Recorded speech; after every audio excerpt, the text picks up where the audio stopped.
earlier this year at Sony Camera Camp, which was an event that I attended to learn all about Sony's newest cameras, these little earbuds were in my swag bag, and I figured y'all might be interested in hearing all about them since now you can find these for as little as $120, which is a steep discount from the original MSRP of around $200. Big deal. There are 4 different colors. They're pretty basic. There's black, there's white, there's this earth blue. I also spotted a desert sand color on Best Buy. This one in particular, the color is made from factory recovered plastic and reclaimed water bottles. So both the case and the buds have this really cute, like blue aesthetic design to them, and they kind of look like the ocean. It's neat. So let's talk about this case first. It charges via USB-C. It does not have wireless on it whatsoever, and it's very small, it's compact, and it's lightweight.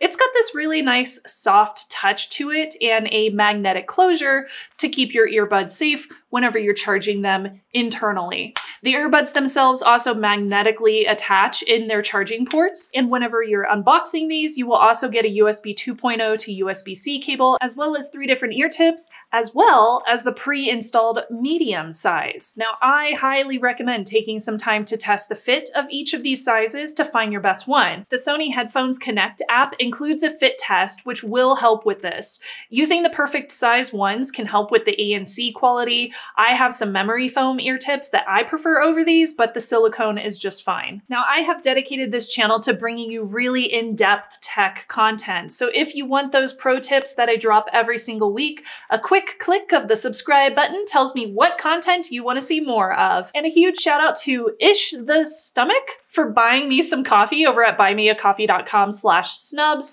and to all my Patreon and channel membership s'mores. Thank you so much for subscribing. I appreciate you. Now, speaking of fit, I was pretty interested in these because I have smaller ears. Is that a brag? So a lot of earbuds hurt my ears due to the depth of the main units. If it's too deep, it presses against the concha. So finding prosumer earbuds that are small enough for petite people is kind of a pain. So I would say that these are pretty comfy. I am using the medium-sized tips for a pretty snug ear canal fit, and I really like that these are pretty shallow in depth, so they aren't pressing very hard at the back of my outer ear.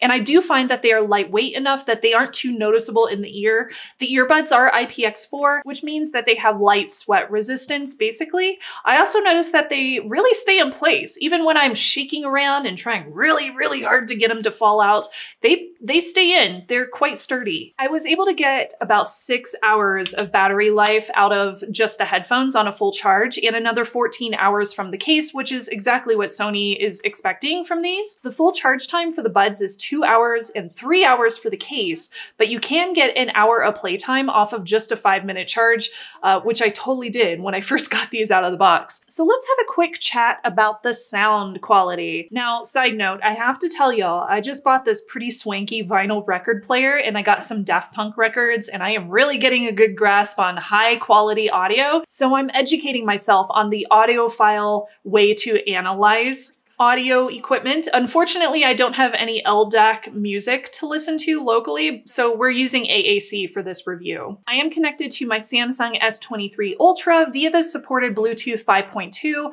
I'm listening to music via YouTube Music via AAC. Although these do support LDAC and SBC, they do get loud. Like, I am not comfortable raising these over 60 to 70% volume because of how loud they get. They are very loud. I do not want to damage my ears, so that is my limit. I listen to a lot of electronic music, a lot of classic rock, women's vocals, especially J-pop, along with some lo-fi gaming music and soundtracks and scores, especially for gaming. It's kind of all over the place, but that'll give you an example of the kind of music that I tested these on. There are 5mm drivers in these with Sony's integrated V1 processor chip to improve noise cancellation. My treble music, like songs by a group called Air, was very clear, very bright. Vocals sounded very nice and warm with lots of range. I was impressed by the separation of stereo audio between left and right on music like Ghostwriter by RJD2. I also listened to some 1990s hip hop, and the bass was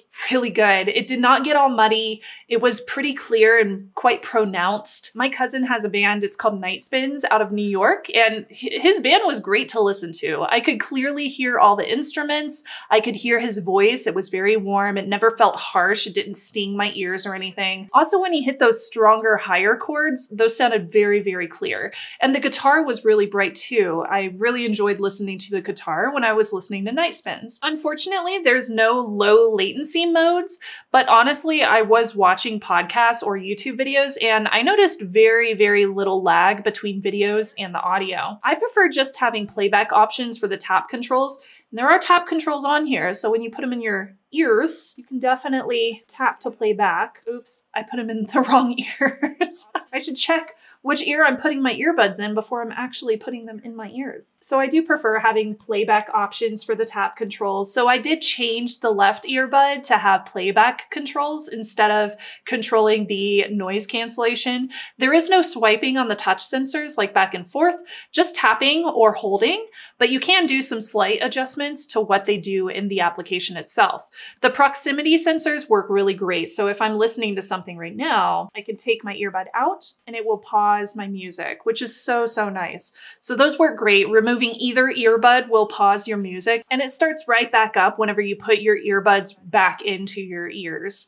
Now I like that you can control how much ambient noise gets through whenever these are in ambient mode. It certainly helps with hearing audio around you, and there is very minimal white noise that I commonly find with ambient modes. The noise cancellation is not as good as my more expensive earbuds, but it's really consistent and it's pretty good for blocking out things like your fan, AC noises, and duller voices. They also have this really cool feature where the sound control will change between ambient or noise canceling depending on your activity and your location. You can sign in to add your location. You can allow it to optimize switching for you, or you can customize it yourself. And it does work. Like I can get up and I can walk around and it does change to ambient from noise canceling. But it did take a minute or two to switch back when I sat down at my desk. So few second delay there. The equalizer customization is very nice to have since I listen to different types of music. Sometimes I want the bass to hit really hard and sometimes I want my vocals to be brighter. So I did like to add my own custom equalizer settings in there as well as using the preset ones. Multi-point connection is included, but I had a lot of trouble getting mine to connect to two devices when those were two smartphones with the fully updated earbuds. So I was not able to test this until I used it on my Chromebook, which I'm also using right here. So it did automatically notice and connect to the Chromebook, which I thought was very, very cool. When it came to trying to connect to two different smartphones, even trying to register the earbuds on a second device just through Bluetooth, after disabling Bluetooth on the primary phone, that was still a struggle. I also tried having one earbud in my ear with the other one in the case, and the case open while holding down on the back button. As I read reports online said that that would work, but that did not work. So if you intend to use these on one device or one smartphone and a laptop like a Chromebook, then you should be good to go. But if you're trying to switch between two different smartphones, for some reason, I was having so many problems with that. Google Assistant or your assistant of choice can be programmed to work with these. I set mine up so that if I hold down on either of the earbuds, Google Assistant will answer me. So the question really is, would I buy these for $200? And I would say probably not, but seeing them on sale for 120 bucks, that's a good deal. The audio sounds great.